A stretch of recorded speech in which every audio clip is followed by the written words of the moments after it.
Qu'est-ce qu'on l'a attendu? Mais qu'est-ce qu'on l'a attendu? Ce MS02 Ultra de chez Mini-Forum. Franchement, je crois que c'est le digne successeur du MS01, toujours de chez Mini-Forum. Et vraiment le digne successeur, pourquoi? Parce que c'est de la folie, mais de la folie. Tout ce que j'ai à vous dire sur ce nouveau MS, le MS02 Ultra, je suis très heureux de vous faire cette vidéo parce que quand même, quand on aime l'informatique, je pense qu'on ne peut que tomber amoureux, un peu fort peut-être, mais en tout cas, est en extase devant autant de caractéristiques folles qu'a intégré Mini-Forum dans ce MS02 Ultra. Allez, je vous en dis plus après le jingle.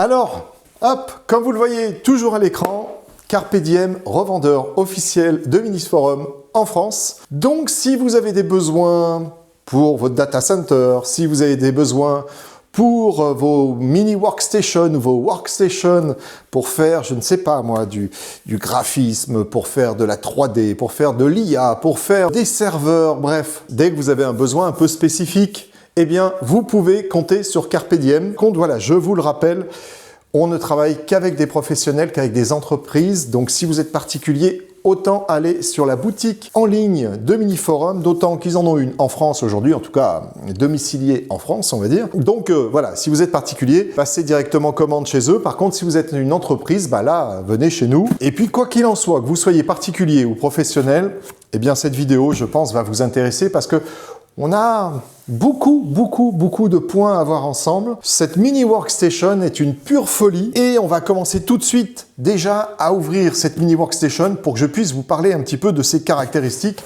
et elles sont nombreuses. On va la découvrir ensemble, cette mini workstation. Alors comme on peut déjà tout de suite remarquer, le format va être très différent du MS01 qu'on vous avait présenté maintenant peut-être presque 2 ans et très différent parce que le boîtier, on va dire, a vraiment changé. Je vous enlève la petite mousse de protection. Comme à son habitude, Mini-Forum, c'est très classe au niveau emballage. Vous pouvez le voir sans doute avec cette caméra, je l'espère en tout cas. C'est bien rangé, vous voyez, les mousses sont de bonne qualité, donc ce produit arrivera chez vous en toute sécurité. Il y en a un parmi vous, sur une précédente vidéo, qui m'a dit « Oh, faut aller plus vite, là. » Déjà, il s'est trompé de chaîne. Je suis désolé, c'est ma chaîne, je fais comme je veux. Donc, on va faire long, mais on va faire long et bon, enfin, en tout cas, je l'espère, dans son contenu. Donc, il m'a dit « Il faut aller plus vite sur les cartons, machin, on s'en fout. » Ah non, c'est important, les cartons, parce que bien sûr que vous n'allez pas l'utiliser, le carton, mais c'est quand même ce qui détermine l'état de l'ordinateur que vous allez recevoir, qu'il soit passé par chez nous avant ou pas. C'est quand même un petit peu important que ces produits-là soient bien emballés. Ils viennent de Chine, donc de Chine à Écully. Je peux vous dire qu'ils ont vu quelques bateaux et transporteurs différents. Donc le carton est important. Alors, c'est très lourd. Je peux vous dire que c'est du costaud ce qu'il y a dedans. Je crois que c'est plus de 3 kilos, l'engin, là.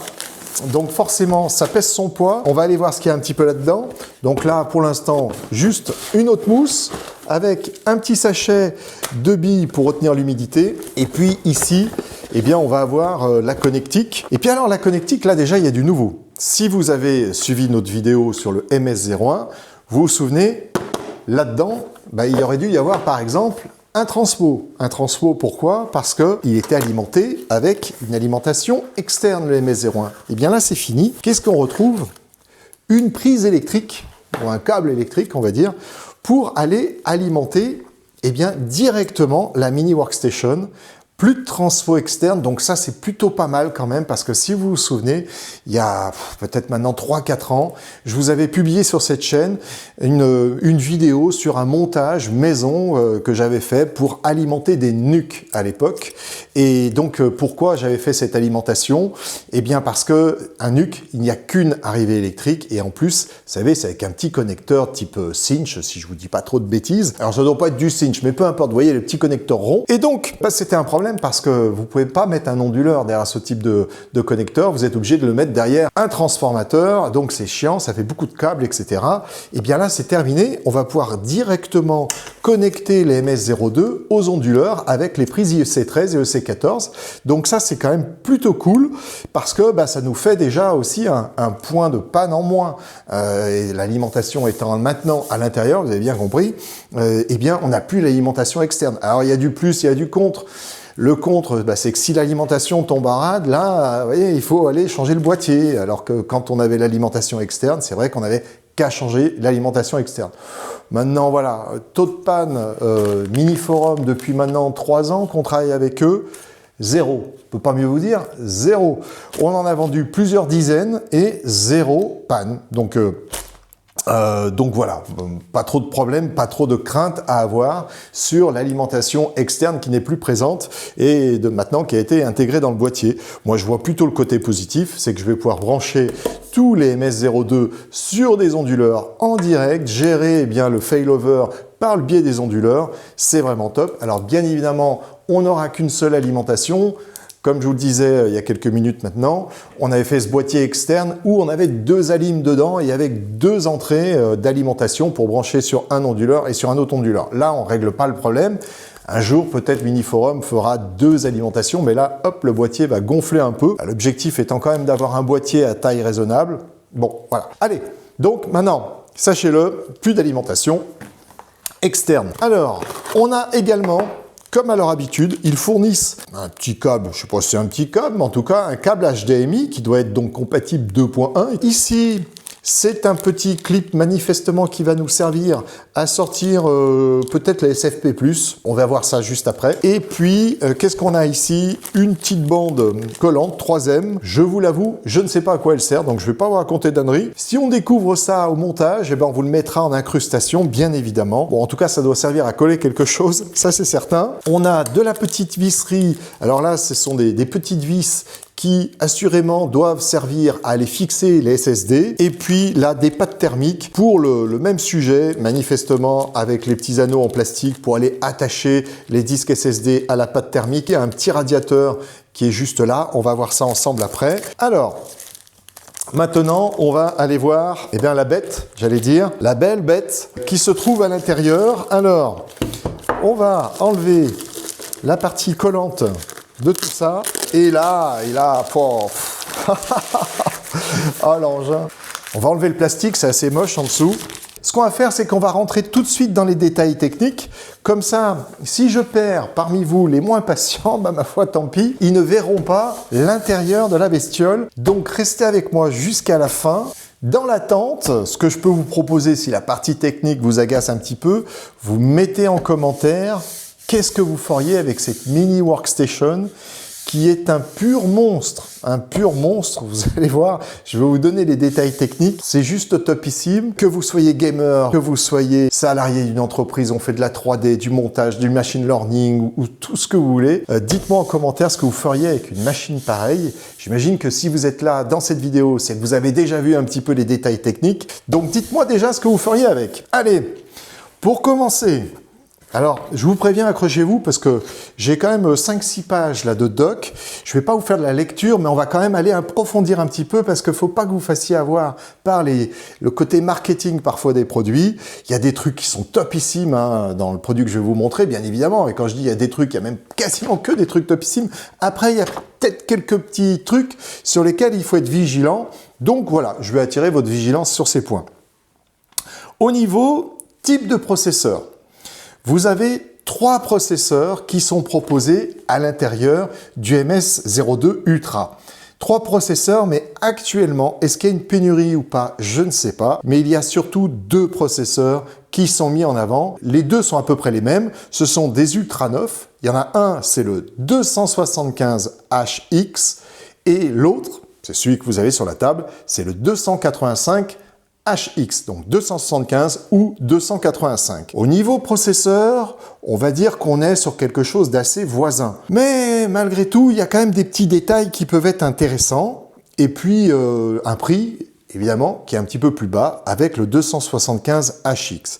Ce qu'il faut déjà tout de suite retenir, c'est que si vous voulez une des cartes qui est vraiment la plus folle dans ce MS02, à savoir une carte fille propriétaire Mini-Forum. N'essayez pas de la trouver dans le commerce, elle n'existera pas, ou en tout cas elle existe, mais que pour les MS02, et je pense que c'est Mini-Forum qui a donné un petit peu le design de sa carte, et donc voilà, vous ne retrouverez pas ça dans le commerce, c'est fait pour le MS02. Cette carte-là va vous apporter la possibilité non seulement d'avoir 2 sorties SFP en 25 gigabits, mais en plus sur la carte, et on va le voir d'ici quelques minutes, donc soyez patients, la possibilité de monter 2 disques SSD M.2. Si vous voulez cette carte fille là, c'est obligatoirement la référence 285HX qu'il vous faut au niveau processeur, parce que sinon Mini-Forum ne vend pas cette carte. Pourquoi, comment, franchement, ne me demandez pas, j'en sais rien, je ne vais pas vous inventer un truc,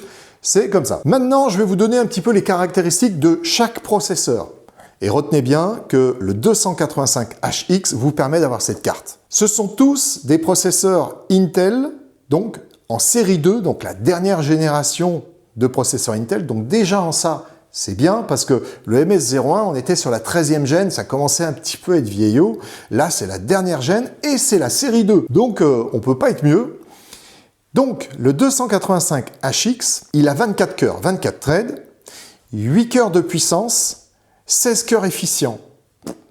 Donc, excusez du peu, c'est vraiment finalement le mieux que ce qu'on peut trouver aujourd'hui, à part de partir sur des Xeon, etc., hein, évidemment. Ce sont des processeurs qui, les 3 que je vais vous donner là, ils sont sortis premier trimestre 2025. Donc, le temps qu'ils se retrouvent dans les bacs et dans les machines, on se retrouve voilà, en janvier 2026. C'est un processeur, donc le 285HX, qui a un nombre de TOPS. Vous avez le trillion d'opérations par seconde pour tout ce qui est IA, on va y revenir quelques reprises sur ces aspects-là, de 36 TOPS. Quand vous mettez tout bout à bout, et dans le tout bout à bout, vous avez les TOPS que vous obtenez par le NPU qui est également intégré dans le 285HX, ce NPU-là fait 13 TOPS. Et vous retrouvez également au niveau de la carte graphique. La carte graphique qui est ici donc la Intel Graphique, qui, elle, fait 8 TOPS, d'accord? Donc, quand vous additionnez les TOPS de la carte graphique, du NPU et globalement, donc, intégré dans le CPU, vous êtes, avec celui-ci, à 36 TOPS. Vous avez des cœurs de puissance, donc je vous ai dit, il y en a 8, qui vont de 2,8 GHz jusqu'à 5,5 GHz en turbo max. Voilà, c'est la vitesse maximum, c'est ça. Et les cœurs efficients, eux, vont de 2,1 à 4,6 GHz, toujours pareil, en turbo max. Ça, c'était pour le premier processeur. Le deuxième processeur, donc toujours un Intel Ultra 9 275, cette fois-ci HX, et toujours en série 2, toujours 24 cœurs, 8 de puissance, 16 efficients, mais là, en revanche, on a des cœurs de puissance qui vont un peu moins vite. C'est-à-dire qu'au lieu de 5,5, vous êtes en 5,4 GHz. Ça va, vous avez perdu 100 MHz. Et vous avez des cœurs qui démarrent, eux, à 2,7. Donc, ils vont de 2,7 à 5,4 au lieu de 2,8 à 5,5. Bon, voilà. Et le cœur efficient, lui, ou les cœurs efficients, eux, même fréquence, de 1 à 4,6 en turbo max. Enfin, vous avez donc celui qui, pour l'instant, n'est pas en vente réellement sur le site Mini-Forum, mais qui est quand même annoncé comme pouvant être intégré dedans. Il s'agit là de l'Ultra 5 et c'est le 235HX, toujours en série 2. Lui, on est sur une machine un peu moins puissante. Ceci dit, un peu moins puissant, mais peut convenir à beaucoup parmi vous quand même. Il intègre 14 cœurs, donc 14 threads également, 6 cœurs de puissance et 8 cœurs efficients. Là, on est avec un total TOPS de 27 trillions d'opérations par seconde, donc au niveau NPU, CPU et GPU, la carte graphique en tout cas qui est intégrée dedans.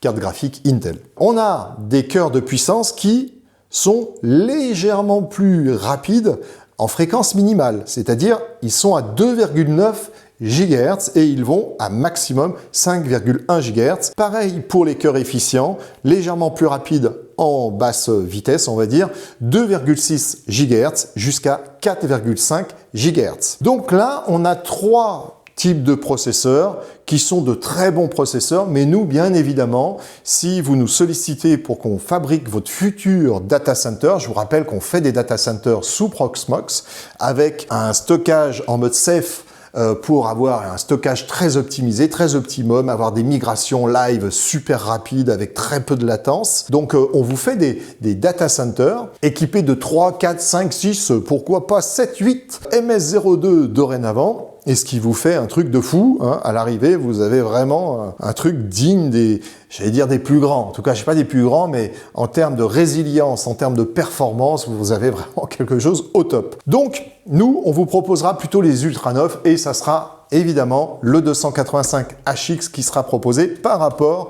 aux sorties SFP qui sont en 25 gigabits. En termes de carte graphique qui est intégrée dedans, c'est pas forcément pour ça que vous choisirez un modèle plus qu'un autre, parce que c'est quasiment les mêmes. Alors quand je dis quasiment les mêmes, dans la 285HX, ce qu'il faut retenir, c'est que la fréquence de base du chip graphique, c'est 300 MHz, c'est pareil pour les trois, d'accord? Les trois, fréquences de base 300 MHz. Mais dans le 285HX, sa fréquence max, c'est jusqu'à 2 GHz. Il a 4 X-Core. Donc je vous ai fait des vidéos sur les apports justement de la partie IA et la partie carte graphique. Si on y pense, on vous remettra le lien là-haut et vous aurez les explications des LAN X-Core donc qui sont intégrés dans les cartes graphiques Intel, et puis la partie TOPS, la partie IA intégrée dans un ordinateur qui soit portable ou fixe, c'est la même chose. Tant qu'on parle de desktop ou de laptop, c'est la même chose en tout cas. Voilà. Donc on vous mettra peut-être le lien là-haut. La carte graphique fait 8 TOPS. Donc ça, c'est le 285HX. La 275HX,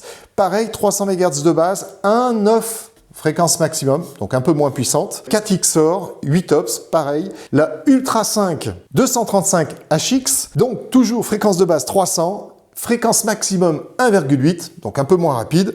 3 X-Core, là aussi, un peu moins d'exploitation graphique sans doute à l'arrivée, et 6 TOPS, donc 2 trillions d'opérations en moins par seconde. Bon, voilà. De toute façon, à l'intérieur, vous verrez d'ici quelques minutes, restez encore avec moi, eh bien, vous avez une carte PCI Express 5e génération, câblée sur 16 LAN, donc vraiment le truc de parfait, on va dire. Et donc, c'est sans doute sur ce slot-là que vous mettrez une vraie carte graphique, parce que là, vous allez pouvoir mettre une vraie carte graphique. Alors, ce ne sera pas la énorme, hein, bien évidemment, mais en tout cas, double slot, normalement, elle tient à l'intérieur et on voit ça d'ici quelques minutes ensemble. Donc voilà, c'est surtout cette carte graphique additionnelle sur laquelle vous allez compter pour faire tout le traitement IA si vous en avez besoin, ou tout le traitement graphique hein, pour si vous êtes gamer, ou alors si vous montez de la 3D, vous voyez, des choses comme ça. En tout cas, vous créez des objets en 3D. Bon, bah voilà, c'est sans doute en exploitant une carte graphique additionnelle et pas la Intel graphique qui est à l'intérieur, même si elle est somme toute raisonnable. Voilà. Et donc là, une des dernières choses que je voulais vous dire au niveau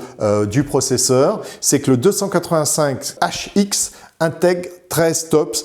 Je ne suis pas allé vérifier, mais si je me trompe, on vous le mettra en incrustation. À mon avis, c'est pareil pour le Ultra 9 275HX et c'est peut-être un tout petit peu plus bas pour l'Ultra 5 235HX. Je n'ai pas eu le temps d'aller vérifier cette partie NPU. Voilà. Mais bon, quoi qu'il en soit, tout à l'heure, je vous ai donné le nombre de NPU qui étaient traités par, et donc c'est d'ores et déjà différent au vu de ce que je viens de voir sur la fiche. Vous avez donc 27 TOPS pour le 235HX, 36 pour le 275HX et 36 également pour le 285HX. Donc c'est sans doute au niveau du NPU qu'il y a aussi une petite différence dans le 235, l'Ultra 5 235. Voilà.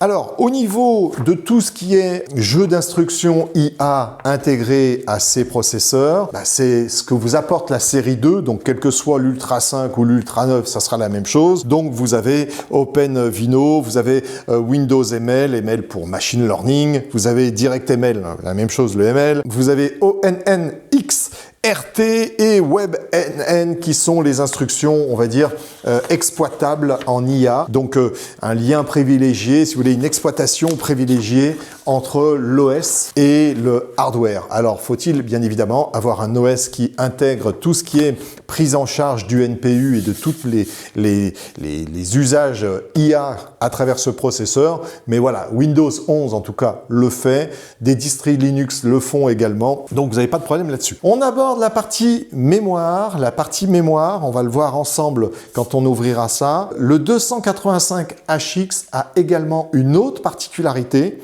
c'est que c'est la seule des 3 machines ou des 3 machines slash CPU à intégrer la possibilité d'avoir de la mémoire ECC. Et ça, c'est lié au processeur. C'est pas tant la machine, c'est vraiment le processeur, le 285HX. C'est le seul des 3 à gérer de la mémoire ECC. Si vous voulez donc un mini workstation ou un mini serveur pour votre data center qui ait une mémoire à correction dynamique d'erreur, ça sera forcément la 285HX et c'est le choix logique avec les autres caractéristiques que je vous ai données déjà. Quoi qu'il en soit, les 3 processeurs gèrent, et donc les 3 versions Miniforum le gèrent aussi, 256 Go de mémoire. Donc vous pouvez mettre jusqu'à 256 Go de mémoire. C'est juste énorme quand même, 256, je ne sais pas si on imagine. C'est de la DDR5 qui va jusqu'à 4800 MT par seconde ECC dans le 285HX. Je crois que j'en ai fini pour toutes ces parties-ci. Au niveau stockage, c'est là que ça se complexifie beaucoup. Et prenez le temps de bien réfléchir si vous faites ça de votre côté. Sinon, vous nous appelez. Encore une fois, Carpe Diem peut vous revendre ces produits-là. Et je m'adresse aux professionnels.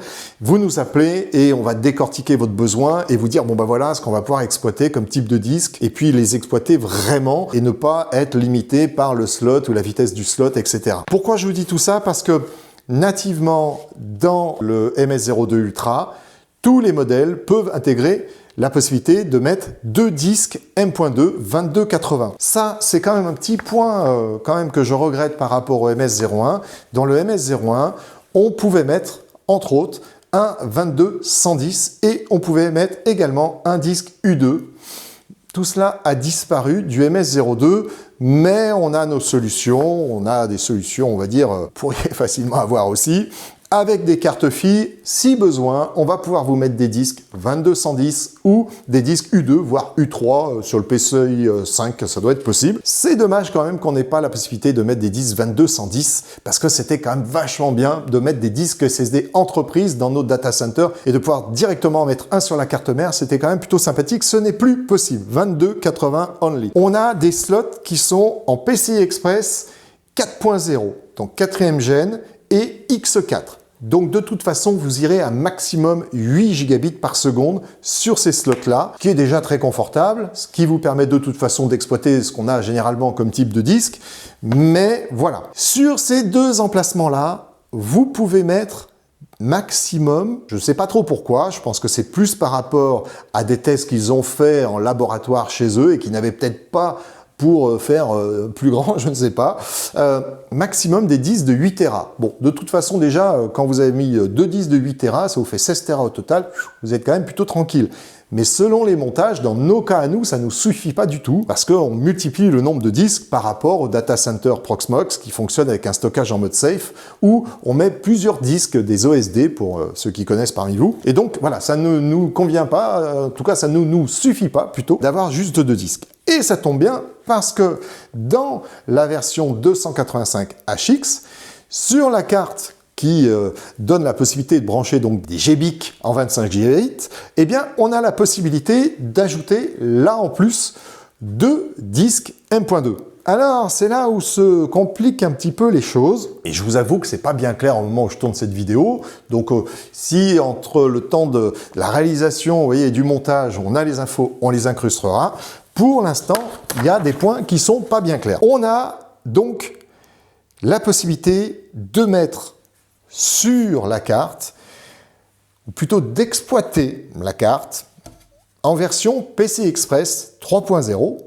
Et dans ce cas-là, on est câblé en X4. Ça veut donc dire que vous exploitez à peu près une vitesse de 3,94. On va simplifier un peu, on va dire 4 gigabits sur ce slot, sur cet emplacement. Dans ce cas, vous pouvez aller jusqu'à des disques de 8 Tera. Et puis, si vous voulez aller avec des disques de 4 Tera, dans ce cas-là, on est avec une exploitation en termes de vitesse du slot M.2 de PCIe en 4e gène, X4 toujours. Que là, donc, de 4, on passe à 8 Go. Alors, je vois pas bien, en fait, pour tout vous dire, je comprends pas. Je me demande s'il n'y a pas eu une erreur de frappe là-dessus, ou je sais pas, s'il n'y a pas quelqu'un qui s'est trompé, parce que pour moi, il n'y a pas de corrélation entre la taille du disque et la vitesse que vous pouvez exploiter au niveau du slot, et en l'occurrence du X4. Je ne comprends pas. Donc, si parmi vous, quelqu'un comprend, n'hésitez pas à le mettre en commentaire, l'explication qu'il peut y avoir derrière cela. Moi, j'hésite entre soit des problèmes de chauffe, vous voyez, je sais pas, ils se sont dit là, si on met des disques de 8 Tera, qu'on exploite le slot en PCI 4, ben, peut-être qu'on va chauffer. Et donc, vu que c'est déjà avec des cartes GBIC qui elles-mêmes chauffent, bah, peut-être que voilà, ils ont trouvé des trucs en lab qui leur ont fait peur, soit c'est une erreur, voilà, puis en fait vous pouvez mettre des 8 Tera en émulation PCI 4 ou PCI 3, peu importe, mais surtout profiter de 8 gigabits au lieu de 4, vous voyez, c'est quand même pas la même. Et puis donc il y a un autre truc, c'est que cette carte fille, qui intègre les deux cartes 25 gigabits, elle est montée sur un slot qui est en PCI 4.0 X16. Mais la X16, elle est en fait câblée, me semble-t-il, en 8X et non pas en 16. Ce qui fait que vous ne pouvez qu'exploiter 4 plus 4 plus 4. Vous ne pouvez donc pas exploiter vraiment une sorte de voie de 16. Donc ça veut dire qu'en termes de vitesse, de toute façon, vous serez limité par rapport à ce que vous allez faire avec. Et donc là, il y a quand même un point de vigilance à avoir, c'est cette histoire justement de slot. Les deux là, ça nous fait quelque chose comme 6 et quelques gigas en termes de consommation. C'est-à-dire que, étant donné que le slot qui supporte cette carte fille est un slot PCI 4 en X16, mais qu'il n'est câblé avec 12 LAN, c'est-à-dire que vous avez X4, X4, X4, ce qui nous fait bien un total de 12 LAN, et non pas X4, X4, X4, X4, qui nous ferait les 16, eh bien, quand vous prenez en compte le fait que les deux cartes GBIC consomment 6 et quelques gigabits, c'est-à-dire quasiment une voie, donc X4, donc qui, elle, est à 8 gigabits, eh bien, les deux autres sont sans doute pour les deux disques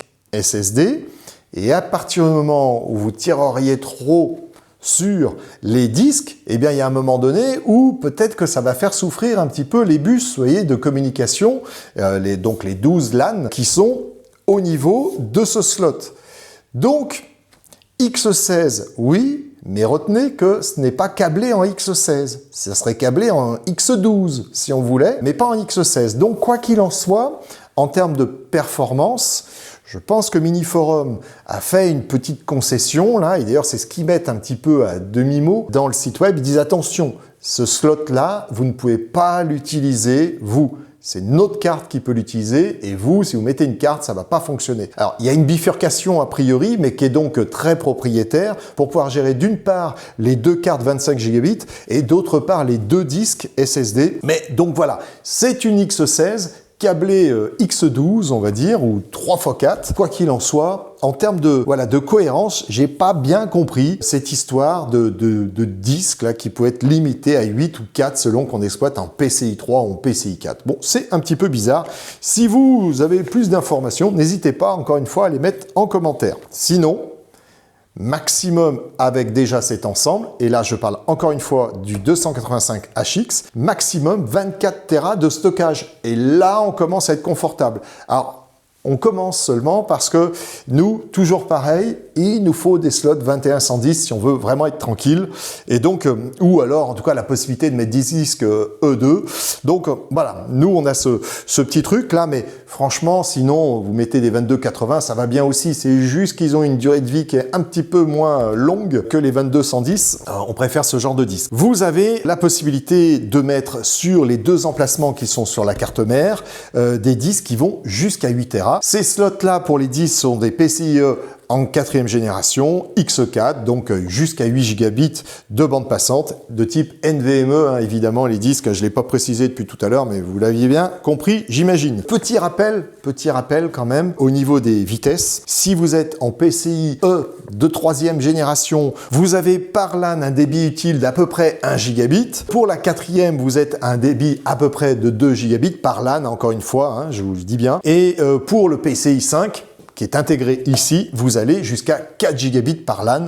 Donc là, normalement, si vous êtes 16 LAN, vous voyez, ça envoie un petit peu du steak, mais faut-il encore avoir ce qu'il faut monter dessus. Voilà, et puis je vous le rappelle, c'est en full duplex, donc ça veut dire que vous avez jamais la pleine valeur en full duplex, mais vous avez quand même une sacrée vitesse. Alors, en termes de système de refroidissement, radiateur 6 caloducs pour refroidir la bestiole, ventilateur, vous avez un gros ventilateur de 70 par 25 mm, plus un ventilateur de 60 par 20 mm qui tourne tous les deux à une vitesse maximale de 5000 tours par minute. En termes de connectivité, bon, les deux ports SFP+, là, que vous avez vu ici, 25 gigabits, j'ai dit à peu près 30 fois. Vous avez un port 10 gigabits, on va le voir après, un port 2,5 gigabits, vous avez du Wi-Fi 7, et vous avez du Bluetooth 5.4. Alors bon, ok, ce n'est pas le 6.2 qui vient tout juste de sortir, ce n'est pas le 6.1, c'est pas le 6 tout court, mais c'est déjà du 5.4. Franchement, je veux pas dire que ça serait pas mieux si c'était du 6, mais voilà, du 5.4, c'est le meilleur dans la famille des 5 ou de 5e génération. Et c'est vrai que, bon, bah, avec le 6, vous avez plus de sécu, plus de ceci, cela. Bon, là, c'est fait pour être chez vous et ou dans une salle serveur, donc il n'y a pas bien gros danger. Au pire, ça vous fait peur, vous désactivez, mais ça va pas vous faire peur parce que déjà le 5.4 est très sécure, hein, pas non plus se faire des nœuds au cerveau. Et puis la carte qui est dans le 285HX, je ne sais plus de tête, dans la 275 et 235, dans l'Ultra 5, je ne sais plus, mais là en tout cas c'est la carte BE200, qui est donc la carte chez Intel qui intègre le Wi-Fi 7. À mon avis, c'est la même carte pour les trois modèles. Voilà. Sinon, maintenant, pour le reste, ce que je vais faire, c'est que je vais vous montrer directement sur la cam à gauche toute la partie connectique pour aborder la partie des USB, parce que là aussi, il y a pas mal de choses à dire. Ça va aller quand même beaucoup plus vite. Et puis, pour finir cette vidéo, après, je vous l'ouvre et je vous montre l'intérieur. Donc, restez avec moi, parce que l'intérieur est quand même juste, à mon avis, assez extraordinaire à voir. Allez, le temps de passer sur l'autre caméra et on se retrouve à côté. Donc là, vous avez un USB qui va aller à 10 gigabits, vous voyez, juste ici. Mais bon, ça vous permet de brancher, je ne sais pas moi, une petite clé USB pas trop rapide, de brancher une souris, de brancher ce que vous voulez. En tout cas, voilà, USB-A, c'est toujours aussi pratique quand même d'en avoir. Vous avez juste ici deux USB 4, donc des USB type C, USB 4 version 2, ça veut dire jusqu'à 80 gigabits de bande passante. Donc là, vous pouvez brancher effectivement des disques externes ultra rapides, même des écrans externes, parce que évidemment, il est alt mode, donc c'est-à-dire que vous pouvez faire passer de la data et de la vidéo. Il est DisplayPort en 2.0 et à mon avis, même là, il y a une petite coquille parce que au niveau du processeur, le processeur gérant du DisplayPort 2.1, je pense qu'il est 2.1. Bon, ça n'engage que moi et on fera une petite vérif pareil si jamais on a l'info, on vous la mettra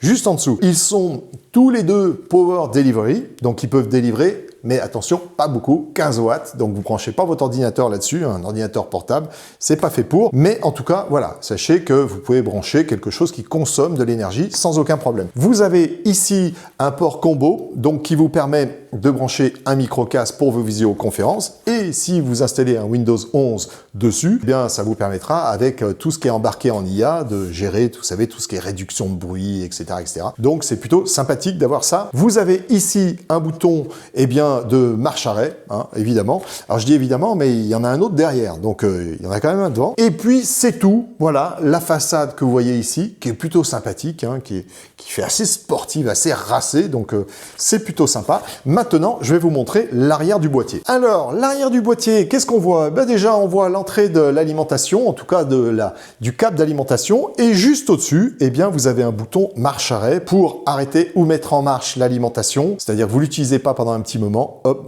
l'arrêtez, et là, comme ça, vous coupez vraiment tous les circuits internes, donc ce qui est plutôt sympathique. Vous avez ensuite, eh bien, juste ici, je vous en ouvre un ici, les emplacements GBIC, c'est du SFP+, ça doit être même du SFP+ 28, si je vous dis pas de sottises, pour pouvoir brancher des modules GBIC en 25 gigabits, et puis vous avez le petit capuchon qui va bien ici, pour le protéger si jamais vous n'en servez pas.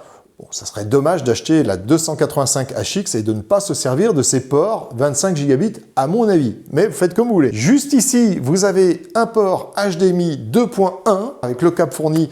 Vous allez pouvoir monter jusqu'en 8K et c'est donc du 8K 60 Hz. Et puis sinon, vous pouvez aller en 4K et dans ce cas-là, vous serez jusqu'à 120 images par seconde, 120 Hz. Mais là, il vous faut un câble ultra speed et ça tombe bien, il est fourni encore une fois avec. Dès que vous voulez en fait aller au-dessus du 4K 120 Hz, il vous faut ce câble ultra rapide. Vous avez juste ici une autre sortie USB type C qui est cette fois-ci USB 4 tout court, pas V2, donc 40 gigabits seconde. Ceci dit, elle est DisplayPort 2.0. Là encore une fois, est-ce que c'est pas 2.1? Bon, à voir. Elle est Alt Mode, donc ça veut dire sortie data et vidéo. Là aussi, vous allez pouvoir exploiter un écran externe. Donc si on calcule bien avec les deux qui sont devant, hein, et le HDMI et l'USB qui est derrière, ça vous fait jusqu'à 4 sorties écran. Vous pouvez avoir un mur d'écran devant vous. Là aussi, elle est Power Delivery, toujours avec les mêmes limites, 15 watts maximum. Vous avez juste ici le port Ethernet 2,5 gigabits. Donc c'est déjà pas mal d'un 2,5 gigabits, c'est mieux que beaucoup de desktops que vous pouvez retrouver en neuf aujourd'hui sur le marché. Moi je ne comprends pas que ça soit pas généralisé. Bon bah là, vous avez d'une part un port 2,5 gigabits, mais juste à côté vous avez également un port en 10 gigabits. Donc déjà vous êtes pas mal, c'est-à-dire que même si vous n'avez pas la version 285HX qui intègre cette carte-là, bah vous avez déjà un port 2.5 et un port 10 gigabits. Donc c'est plutôt cool. Vous avez enfin ici, ici et ici 3 ports USB-A en 10 gigabits. Ce sont donc des ports USB 3.2 Gen 2, 10 gigabits. Et là, vous allez pouvoir brancher tout ce que vous voulez qui consommera pas beaucoup. En termes de besoin de performance, hein, je veux dire, là, vous en avez quand même 3 derrière. Vous avez presque une sorte de réplicateur de port qui est intégré finalement entre l'avant et l'arrière dans la mini workstation. Vous pouvez vraiment tout mettre. Et puis alors, il y a un truc qui n'est pas sur mon descriptif, figurez-vous, mais que je crois quand même bien reconnaître. Juste là, vous avez un emplacement Kensington, vous savez, pour mettre un câble anti-vol dedans. Et franchement, bon, vu le prix de la bestiole, surtout si vous mettez beaucoup de mémoire, là, je vais vous indiquer combien de mémoire il est intégré à l'intérieur. Mais si vous en intégrez jusqu'à 256, vous avez le prix d'une petite maison aujourd'hui. Hein, bon, je rigole, mais enfin, vu le prix de la RAM, ça vous a coûté plusieurs milliers d'euros si vous avez les 256 Go en ECC en plus intégré dedans. Donc il vaut mieux mettre le petit câble Kensington ici pour éviter de vous faire voler la bestiole. Pour finir quand même, ce que je peux vous dire sur l'aspect connectique, c'est l'exploitation donc des cartes ou plutôt des sorties graphiques de la mini workstation. Je vous l'ai dit tout à l'heure, en HDMI 2.1, donc ça veut dire 8K 60 images par seconde ou 4K 120 images par seconde. La simple sortie USB 4 qui est derrière, elle est en... Et là par contre, vous voyez, c'est 2.1. Donc je pense définitivement tout à l'heure, il y avait une coquille sur la fiche. 2.1, 8K 60 Hz, 4K 120 Hz. C'est-à-dire que là, vous avez jusqu'à 40 gigabits hein, en termes de débit, mais c'est pas le mieux parce que si vous exploitez les deux sorties qui sont en façade, là, étant donné que c'est de l'USB 4 mais version 2, c'est jusqu'à 80 gigabits par seconde. Donc là, bon, bah, vous pouvez faire à peu près tout ce que vous voulez avec cette vitesse-là. C'est à peu près tout ce que je pouvais vous dire sur l'aspect connectique arrière et avant. Je peux juste vous rajouter 2 points comme ça pour info. La carte réseau qui est intégrée pour le 25 gigabits, c'est une Intel E810. Et pour la 10 gigabits, c'est la très célèbre, j'allais presque dire, Realtek RTL 8127. Et puis, enfin, pour la 2,5 gigabits, c'est une Intel 226-LM et il y a un truc assez important que j'ai oublié de vous dire, c'est que il n'y a que dans la version 285HX que la carte réseau est Intel vPro. Dans la 275 et dans la 235, eh bien là, vous n'avez pas Intel vPro, donc vous ne pouvez pas administrer avec les outils Intel toute la partie réveil, mise à jour du BIOS, etc. Il n'y a que le 285HX qui vous assure on va dire les Techno V Pro. Il y a une petite chose aussi que je voulais vous ajouter, c'est le poids. Le poids, c'est 3,45 kg pour la 285 et 3,25 pour les deux autres. Alors pourquoi? Il y a la carte fille en plus, tout simplement, qui fait manifestement 200 grammes. Vous êtes à 350 watts maximum de délivré par l'alimentation qui est à l'intérieur, donc ce qui est quand même plutôt confortable. Quand bien même vous la chargez un peu, 350 watts, normalement, vous ne devriez pas les dépasser. Allez, on vous l'ouvre juste ici et on parle des derniers détails. Alors, vous êtes resté avec moi jusqu'au bout, bravo. Maintenant, nous allons passer au démontage de ce magnifique MS02 Ultra. Alors, sur le 01, c'était assez simple. Il y avait, vous savez, une petite tirette sur laquelle on appuyait et clac, on tirait dessus et c'était ouvert. Là, c'est un tout petit peu plus compliqué, mais bon, franchement, ça reste très facile d'accès. Il y a deux petites vis molletonnées là où, hop, on les démonte. Vous appuyez dessus ici. Alors, il n'y a pas de ressort, hein. Vous appuyez dessus, c'est juste pour le saisir et vous tirez. Et c'est fait. Voilà. Vous avez dit que c'était quand même guère plus compliqué. C'est un fait. Alors, déjà, c'est du fer, c'est pas du plastique. C'est du costaud. Regardez les aérations ici, j'espère que vous les voyez bien. Pour ventiler naturellement, alors de ce côté-ci, la partie où il pourrait y avoir une carte graphique ou n'importe quel type de carte. Et on va voir que j'ai deux cartes ici à vous montrer, plutôt sympathiques. Et puis de ce côté-ci, bien c'est pour, on va dire, ventiler, aérer la partie alimentation et la partie carte 25 gigabits dans notre cas. Donc ceci dit, voilà, superbe conception, c'est super propre. Franchement, quelle qualité, encore des ventilations ici, des aérations ici, pardon. Et puis ici, c'est strié, donc pareil, l'air peut librement circuler. Tout est parfait dans ce châssis. Il y a même la sérigraphie, j'espère que vous le verrez juste au-dessus. La sérigraphie ici, Minisforum, qui est pas mal faite. Bon, voilà, c'est travail de bonne qualité. Alors, maintenant, nous passons à l'intérieur. À l'intérieur, qu'est-ce qu'on trouve? On trouve l'alimentation ici. On trouve ici, eh bien, la carte. Alors, la carte, elle a une double fonction, hein, comme je vous l'ai dit tout à l'heure. La carte 25 gigabits, donc carte réseau, et en même temps, qui va nous permettre d'accueillir deux disques SSD M.2 en NVMe. Ici, vous avez le slot PCIe 5.0 en X16. Ici, un petit PCIe 4.0 en X4. Et vous avez juste là, eh bien, la pile du BIOS. Et en dessous, on va voir ce qu'il y a. Juste un petit truc encore, ici. Parce que, comme je vous l'ai dit, on peut mettre une carte graphique NVIDIA, par exemple, qui aurait besoin d'une alimentation supplémentaire. Donc, vous avez direct là l'alimentation qui est prévue. Vous n'avez plus qu'à la clipper sur votre carte. Donc, ça, c'est plutôt pas mal. Enfin, c'est même plutôt très bien. Et enfin, maintenant, nous allons passer au démontage de cette partie pour pouvoir accéder à une petite cache qui réserve en fait une petite surprise. Mais je ne vous en dis pas plus pour l'instant. Vous allez voir ça d'ici quelques minutes. On va prendre un petit cruci pour enlever juste la partie supérieure qui est ici, qui va nous permettre d'accéder à toute la partie radiateur et ventilateur. Comme vous pouvez le voir ici, le radiateur est vraiment très costaud. Tout à l'heure, je vous parlais de caloduc. On vous les verra de ce côté-ci. Ils sont plus cachés là sous la grosse tresse de câble. Et enfin, de ce côté-là, vous voyez peut-être quelque chose apparaître. On va aller enlever ce câble et puis on va aller dévisser cette petite vis qui est juste ici. Et donc maintenant, je devrais arriver à faire sortir. Maintenant que cette petite vis est enlevée, on va enlever la carte double 25 gigabits. Pour l'enlever, rien de plus simple, on enlève le petit cache ici. Ce petit cache laisse apparaître la petite vis qui maintient la carte. On enlève les deux protèges entrée SFP+. Là, on va pouvoir retirer la carte tranquillement. La carte, je reviens dessus juste après. On va maintenant pouvoir enlever la petite vis que vous apercevez peut-être qui est dans le fond là-bas, qui va nous permettre de dégager le radiateur qui est juste là. Alors, pour cela, petit tournevis. La vis est tombée, mais on va pouvoir l'enlever. On devrait pouvoir retirer tranquillement le radiateur. Le radiateur, alors que je vous montre le radiateur qui est vraiment un radiateur super costaud avec de la pâte thermique tout autour, ou plutôt en dessous.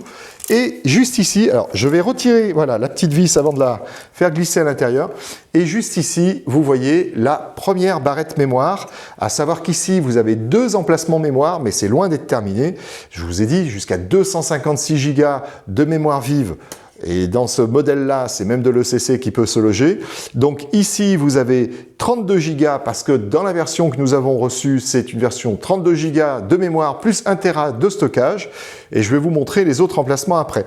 Donc ici, un premier emplacement, un deuxième emplacement juste là. Et puis, alors, ici était logée cette fameuse carte qu'on va aller explorer un peu plus maintenant. Alors pour l'explorer, eh bien, il faut aller dévisser ici 5 petites vis. Alors bien évidemment, cette opération, il faut quand même la faire avec un peu de minutie. N'allez pas mettre vos paluches sur les parties du circuit imprimé, parce que bon, ça peut quand même être un peu sensible à tout ce qui est décharge électrostatique. Voilà, alors juste là, alors qu'est-ce qu'on voit? On voit tout de suite déjà le processeur réseau qui est ici, vous voyez, le chip réseau qui est ici, qui nous permet de faire fonctionner les 2 slots 25 gigabits qui sont ici, donc c'est les slots SFP+, que vous voyez juste là.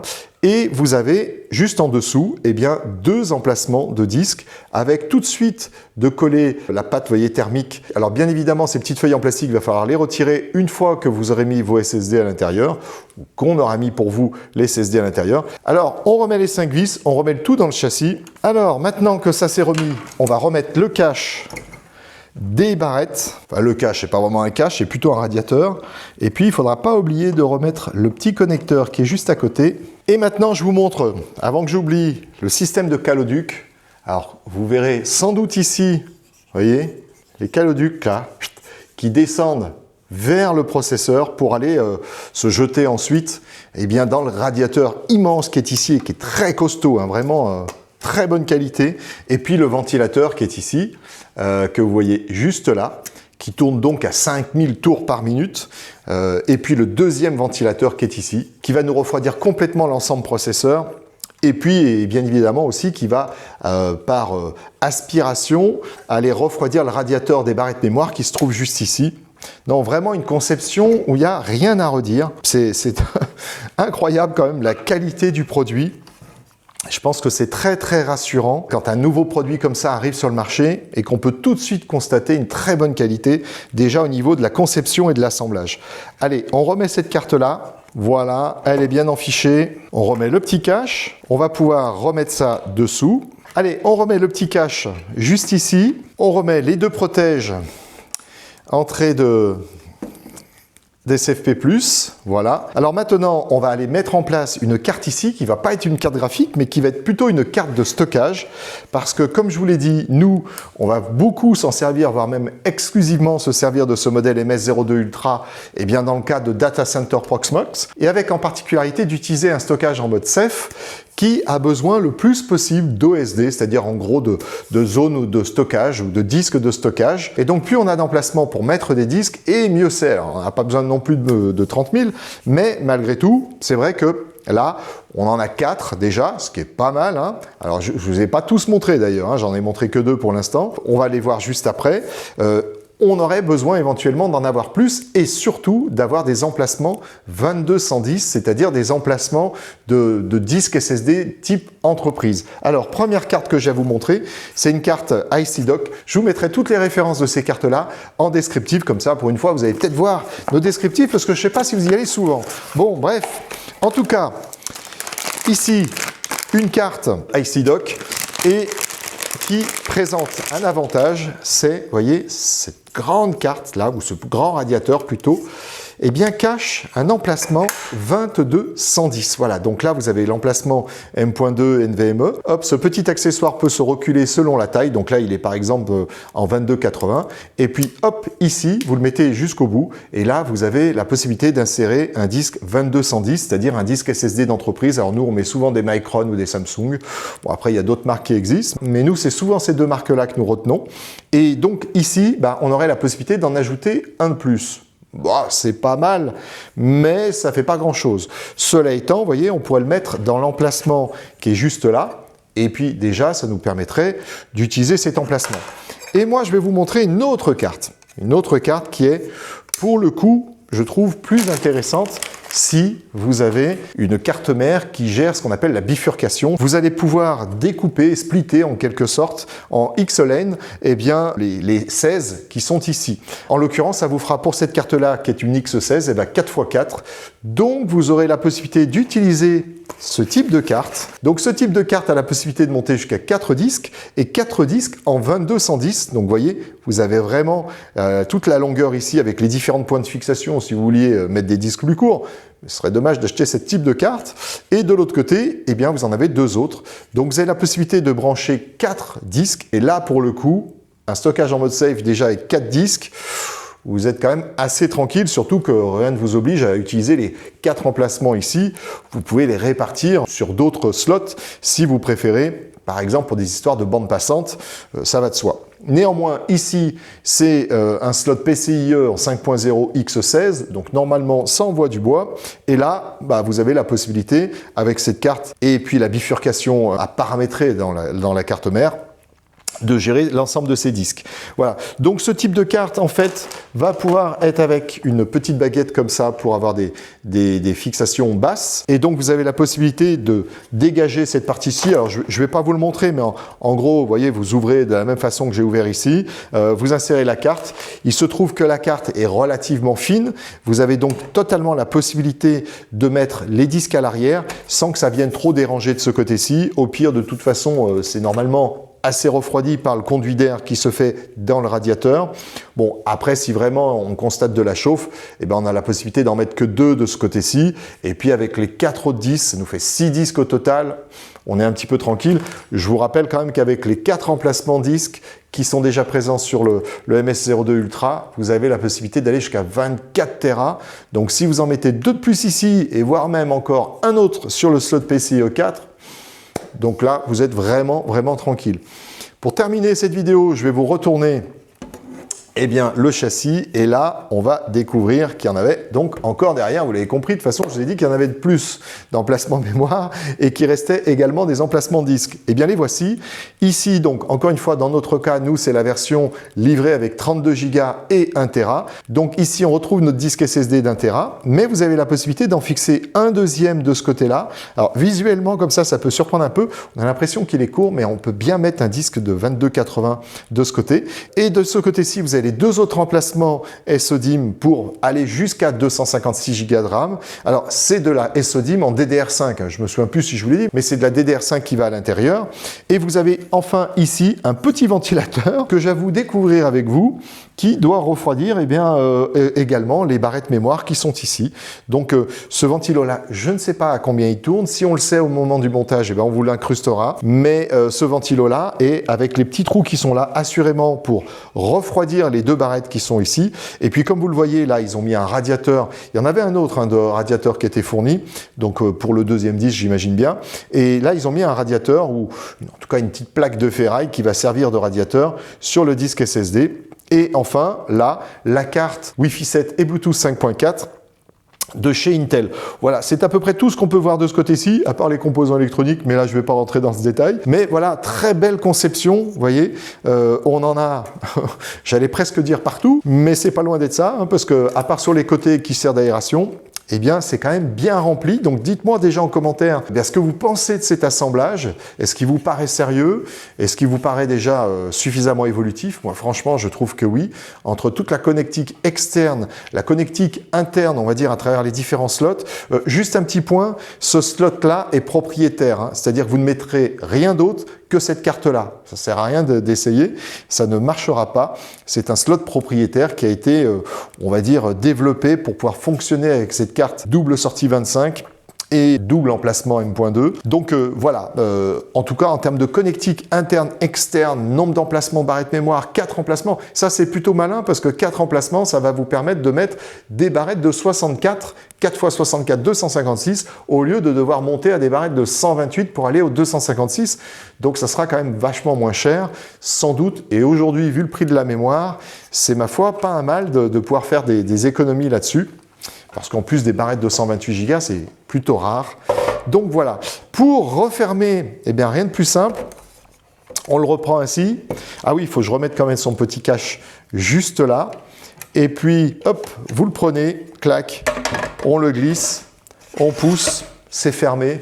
C'est quand même magique presque. En tout cas, c'est top de faire des systèmes d'ouverture et de fermeture aussi simples. Vous voyez, c'est presque sans outils, on va dire, sauf le petit cruciforme, mais en tout cas, c'est presque sans outils pour l'ouvrir et fermer. Vous pouvez ajouter vos barrettes mémoire en dessous, et là, il n'y a vraiment pas besoin d'outils. Bon, pour ajouter un disque supplémentaire, là, il en faudrait un, mais petit cruciforme, hein, c'est quand même pas la mort.